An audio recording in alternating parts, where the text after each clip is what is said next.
Hey, thanks for watching. Today we're joined by Jennings. He is an entrepreneur and mentor and living the American dream. Jay, thanks for coming in. I appreciate it. Thanks for having me. I'm Josh Farley, president of Redline Electric and Solar. Join me as we talk to contractors, business owners, and experts who are willing to share their experiences to help you overcome obstacles when you're taking your business up and to the right.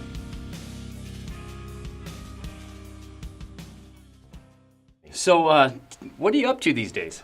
Well, I am living the American dream. I've sold all my businesses and traveling the world and mentoring, giving back as well, because I've received a lot from this world and I want to make sure that I give it back. Right, and that's what we're all shooting for is for us, for me personally, give back and one day hopefully sell the business and live and travel the world. Okay. So let's talk about living the American dream. I want to sell. Let's talk, how many businesses have you sold? 4 actually. Gotcha. So out of those 4, which was the best experience? Well, the one that made the most money. Okay. I mean, to be funny about it, obviously some of them were not as successful as the one business that was. Probably the one that we sold that was the most successful was probably 20 times as big as the next company. So that's a good lesson. Right. Is concentrating on your golden goose, right, because you can spend a lot of time and energy on other pet projects, other things that don't make you bored, right? And you get into a energy suck, and then you're not as effective in really making sure the golden goose is sticking, putting out those golden eggs. Is that what I'm doing here? Maybe. Well, Maybe. I mean, as entrepreneurs, we always are pushing ourselves and trying to find the new idea and really try and figure out something that no one else has. That's what pushes us. But ultimately, that also can be a danger, because we do have a business, hopefully, that is doing what it should be doing, and we've got to be watching that goose, so to speak, right, to make sure it takes care of us. And there have been many times in business where I've created other profit centers that seem like it added up as a good connection with the client. They were asking for it. It was easy for us to provide it. But then when we looked at the end of the day and we looked at how much money we received in true revenue on that source versus the others, and then we look at the time spent in providing that service, sometimes it doesn't add up. And sometimes you have to say no to opportunity to then keep operating as efficiently as you can. Now, don't get me wrong, there are some times you need to add a profit center to retain a client. So there is a different attitude around, I'm doing this because this is going to bundle, so to speak, and lock them in more with me, so that they're more likely to stay with me long term, because obviously attrition is always an issue anytime. Well, you want to build relationships that you have, and you want to nurture those relationships. Absolutely. So what do you think set that one business apart from the rest? Well, obviously it was a business that had been running for a long time. It was almost a 50-year-old business almost by the time we sold it. So a family-run business. Father acquired the business in a merger back in the early 70s, and really once my brother and I came in, we grew it to a pretty good size. I stepped away from the day-to-day almost 15 years ago before we sold it, and started doing my own thing outside. And still did what needed to be done as far as operating the business so that we're successful. So you're still involved? Yeah. Gotcha. So well, the whole thing is that when we're at a point where we can only grow so much at a certain level, and we're not being productive, then my brother and I decided that we needed to change the dynamic, and I stepped away and let him run the day-to-day, and I would do other things that were complementary to the model to see if we could leverage some other businesses that we had. But ultimately, the lesson learned, and that was stick with the golden goose. And that was a contracting company?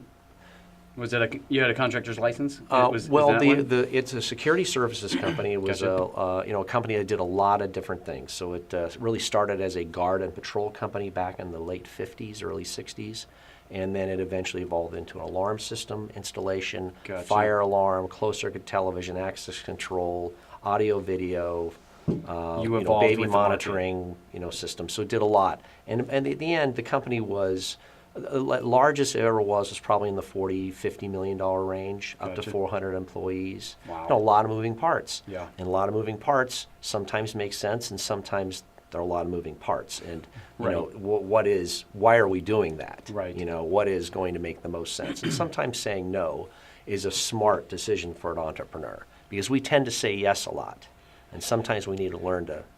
I like go the to other say direction. that some things are good to know, N-O, like Yes. just good to know because it gets it off Absolutely. your plate. So did that business have a recurring revenue? Well, and we've talked about this. The optimal business model for me and how I've learned in my experience is a recurring model where you have either a subscription service or a service where they keep paying every month. My father was very instrumental in teaching me that. He had said there are 3 things that you want to do if you create a recurring model. Is number 1, create a service that they really want. Right. Okay, well, security alarm monitoring. Okay, that's something I really want. Find a service that they never run out of it. So how can you run out of security monitoring? It's always going to be there. And then the third thing is make sure it's one of the last things they'll cut if they have to start reducing their expenses. Gotcha. And of course, that's a security thing. They're not going to cut us. Right. So one of the other businesses I created was a data backup services company that would get a recurring monthly figure. Well, it met all 3 of those criteria. So that's more of a sound model. Anytime you do a model where you've got recurring, you have a longer ramp-up period, good margins, but it just takes longer to get to the levels that are substantial. And sometimes by acquisition is the best model for that Right. if you're really trying to increase your recurring. Do you believe that there's an opportunity for recurring or for a recurring model to work in any business? Well, there are some that are a little bit more difficult, like Joe's Sandwich Shop. Right. You know, I don't know, maybe you can, give some buy a gift card and it keeps giving for a certain amount of time. I'm sure you can be creative with that. Right. Sometimes there's a disconnect when you're just trying to get recurring. I mean, we see it now every day, all day long. Businesses are recurring. Sock of the month, the mentor box. I mean, we see Right. anything is going after those recurring Well, models. what's fascinating with that is that the venture capital markets and the traditional industry of finance finally understands what recurring is. Right. For a number of years, when we would go to bankers and we'd show our business model, we didn't have any assets. We had with trucks and so on and tools, and a building, but really we didn't have any assets because they were all agreements with people giving us a monthly fee. The bankers would then say, you have no assets, we really can't, we don't have a balance sheet here, it doesn't make Right. sense. Now, the recurring is really a lot more prevalent as far as being in the eyes of financiers. Right, it's valued And so over the venture capitalist companies are all over it. Yep. And, so that has created a need and it's kind of fired up other people going, well, what else can we do to create a recurring model that then has value? Because theoretically, if you've created a recurring business, there should always be a buyer. There should always be a buyer because no one's going to let that go away. Right. If they can come in and take it and do something with it, unless you're losing money providing the service, then there's always going to be a buyer. So the business that went 20 times the other ones, that was a recurring model? Yes. Or the other ones recurring models as well? Yes, 3 out of the 4 were recurring. Okay. Yeah, so recurring. So now, sometimes in recurring models there's not only I'm putting an alarm system in that you're going to pay me a monthly fee. There's also a one-time revenue source. The installation. The installation Right. is that an example? So there are situations in where you got to do something to get to recurring. Did you cover service and repair under the recurring No, model, or no, was that never that's did. That also was always So you separate. had a service and then the recurring. Right. Gotcha. Right. And in our business, service was basically a break even. We wanted to keep the customer happy. We don't want them to cancel, and we don't want Right. to take advantage of the situation. So yeah, it was very important for us to make sure that we had retention because that's everything in a recurring business. Okay, so taking those businesses, what was the time frame as far as from start to finish? You said we want to sell. So the question you ask yourself is when you're ready to sell your business is why are you selling your business, first of all? And if you're in the attitude that I've got to get the hell out of here, Right. okay, that is a much different mindset and a much different pricing Right. thought process than it is if someone, I don't really need to sell it, but if someone walks in and says they write me the right number, the right check on the numbers on the check, I'll do it. Right. Obviously, the second alternative, as far as negotiation strength and also preparedness, is a lot more realistic as far as getting the maximum value out of ideal your for company. sure. It's Yep. ideal.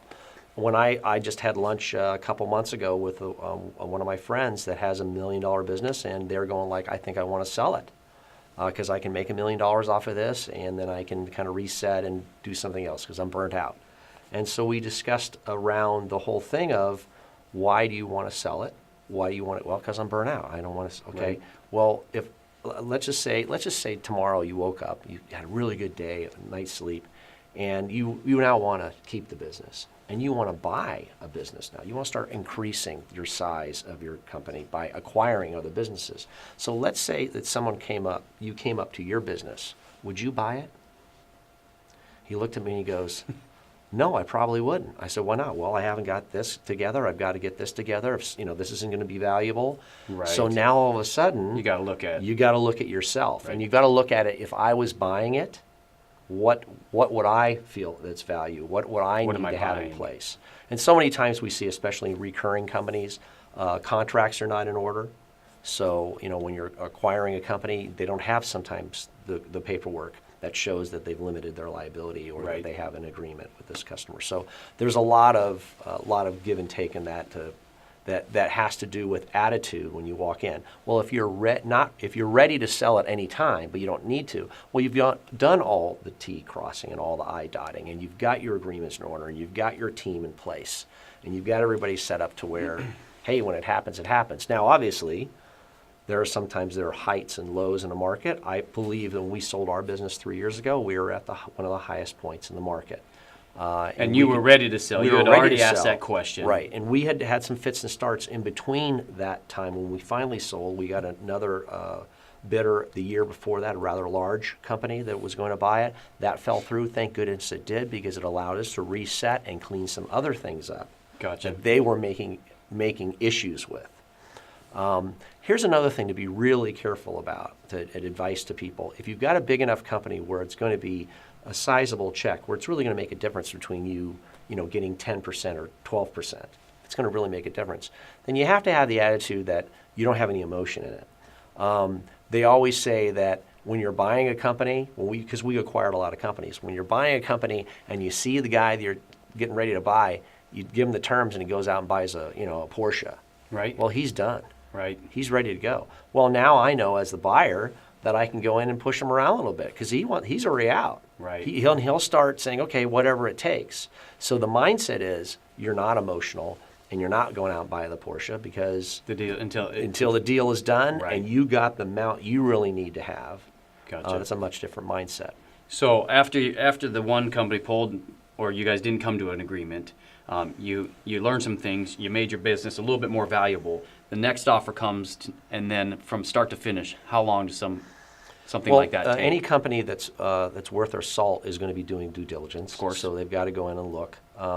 There's a dance that you've got to do to make sure that your employees understand what's going on. Yep. It probably from beginning to end in a deal that is a solid deal, anywhere from 4 to 6 months. Gotcha. Which is actually shorter than I had imagined, but yeah, I can 4 to imagine. 6 months. So let's talk about that. Doing the dance for your employees. How do you keep and retain those key employees? Well, you take care of it before you ever get ready to sell your business. Right. We had a management plan in place 5-6 years before then that tied into profit. Right. That was above what we were trending.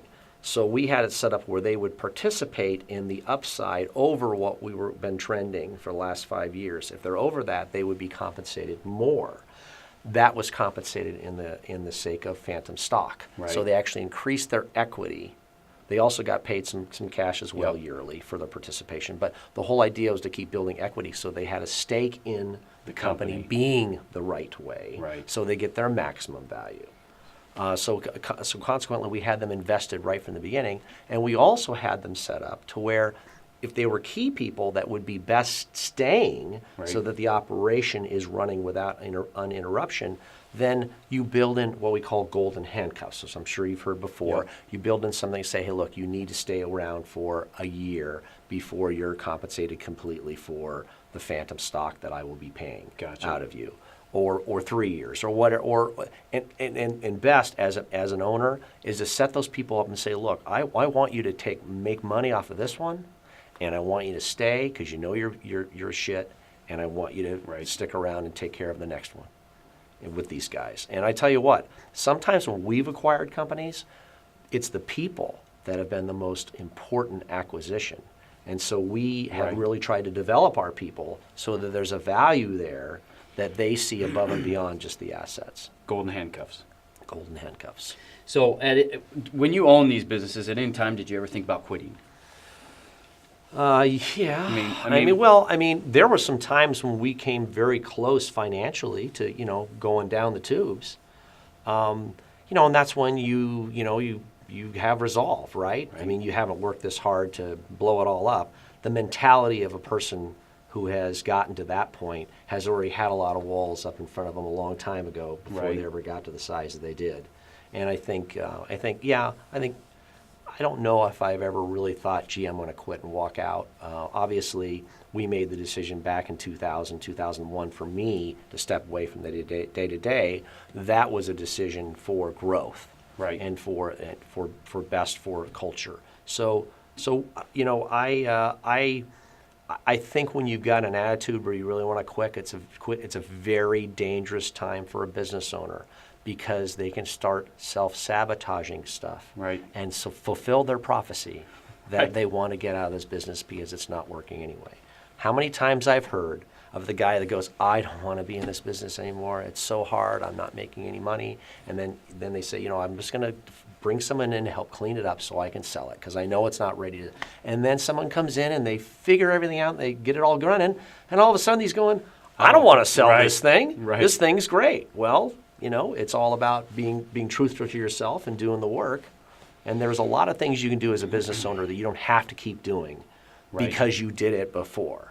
There is delegation needs. There are definitely, you see when business start getting to certain levels that you start outgrowing your management style. And that's just something that a business owner needs to be hyper aware of for them to keep increasing the value of the company without them being in the way. So let me ask you, as far as management styles and management delegating, how do you know that you're ready to bring in a manager? So most of the contractors out there, 1 to 10 person shops, and they're trying to get to the next level. In order to do that, you have to develop a management team. You have to be able to delegate. But when do you know? When do you know is right? How do you know it's the right time? Well, when you know you're not being as effective because you're spinning too many plates.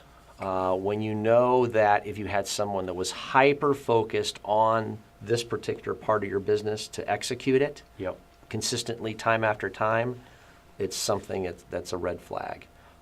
There are a number of different ways that you can bring management in. And, for sure.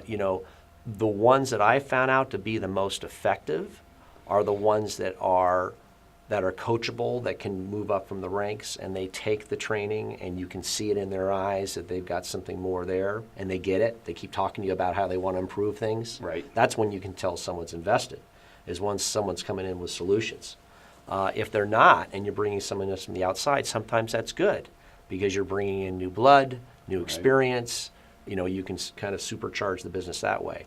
The only advice I have that I have not heeded a couple of times, but I was much better at it in my older life, was that whoever you bring in, that you understand you are investing your time for a minimum of 90 days of full-on you're with that person.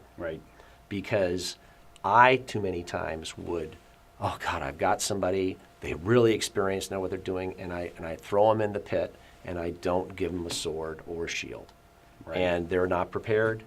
They don't understand the culture. They all add up all the nauseum, all the things I could have done. Set them up for failure and I learned better. Success. And it's just a waste of my time is what I've done, and I've affected somebody else. So ultimately, there is an investment that you as a owner have to take as well, and that is if I'm bringing this guy in, I have to block my time out to really set him up. And I think that's probably the biggest downfall of an owner is there's always something more important that needs to be done right now. I've got a list of such and such to do that I feels important this day. Then tomorrow, something new goes to the top of the list, and and you just get busy and you don't take the time to set yourself or your team up to succeed. Well, and you get to a point when you maybe finally bring a manager in where you're so ready to get it off. You just get it off and then you're on to the next thing. Right. That is a very dangerous thing, and in my experience, I can attest to that.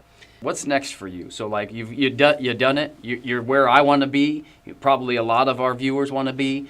What's next? Giving back? Traveling? Well, you know, I've business? traveling a ton. You know, I just got back from Europe. I was in Budapest and, you know, Monument Valley and the Grand Canyon and Micronesia and Machu Picchu, and that's just the last 6 months. So I've been doing a lot of that. Ultimately, though, it's you only do so much of that. Sure. I'm finding out that when I do it now, I'm doing it to meet new people. I'm doing it for relationships. I'm doing it also to figure out what I can do to give to these people, Right. in whatever way I can. When I'm back home, I've made always a commitment, and I've always been in this kind of mentality, but I'm really more committed more than ever, is to be a mentor, is to give back and see if I can share my experience and give some sage advice of what not to do, because I'm very good about telling people what not to do, because Well, I think there's remember those very there's clearly. definitely more value in the mistakes that we make Right. than the successes. Sometimes that you have a success and you don't even know how it happened, but when the mistake, you know exactly how you got out of it, one, and how to move forward. Well, obviously, I think entrepreneurs also are wired to where when things happen, they get growth out of it. Yep. There's a really interesting thing I just read recently, that there is PTSD, post-traumatic stress disorder, right? Mm-hmm. They're finding out there is also a thing called PTG, which is post-traumatic growth, Gotcha. to where you may have two people experience the same thing, and one may go down this path and one may go down this path because they've chosen to write a different story. Right. And what are they going to do with that? What did they learn from that? Gotcha. How did they grow from that? So, I lost my place because I was thinking about my own growth and how it takes me to some other places as well, which is great, because you're always thinking as an entrepreneur, how do you move forward in the right direction? But there are a billion different right directions, and there's a billion different wrong ones for sure. Well, you asked me about whether I want to start a new business. Yep. You know, I'm thinking of new business ideas all the time. That's how we're wired. But I know how much energy it's going to take to do something like that if I want to do it right. Right. And I know I'm much better spent with my energy now spreading the love and then trying to create something from scratch again. Philanthropy. Yes. Gotcha. Absolutely. And thank you for it. I mean, we all need a mentor. We all need advice every day, it seems. What advice do you have for a contractor just starting out? What do you think is the number one thing that they should put in place?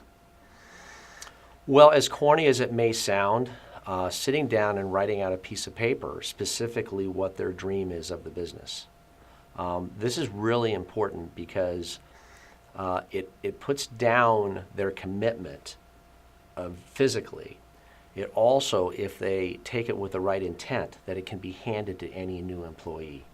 So they understand from the beginning what this vision was of this person, Right. and what they wanted to do. So as corny as it may seem, those are your roots. And when things get really tough, you've got to make sure you've got those roots. The next thing is make sure you've got clients.